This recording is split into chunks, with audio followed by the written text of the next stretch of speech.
I know plenty of verses. When you read them right, it doesn't match at all what the Jehovah's Witness doctrine teaches. I mean, there's plenty of scriptures, but there's some that really stood out to me when I was a Jehovah's Witness that I personally read from my very own Bible translation that made me stop and wonder.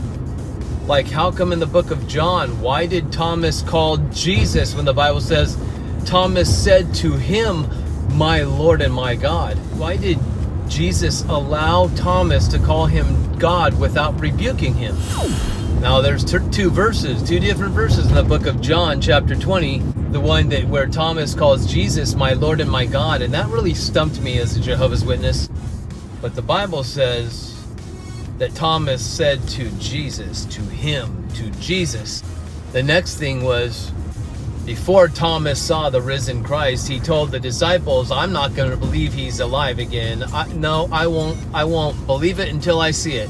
I need proof. I need evidence. What I need is to see the holes in his hands. I want to see the imprint from the nails that were in his hands, or the imprint from the scars, from the nails that they put in Jesus' hands. Now, when I read that verse as a Jehovah's Witness one day, and I had probably seen it a bunch of times, but one day the word nails really stood out to me, and I stopped and I'm like, nails in his hands?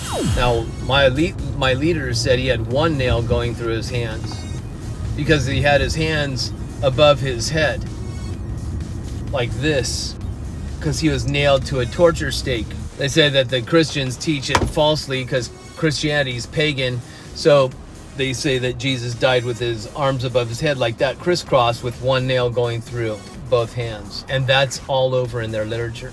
And then when I see that their own Bible translation says that he had nails in his hands, meaning more than one if it's plural nails, that stumped me pretty good.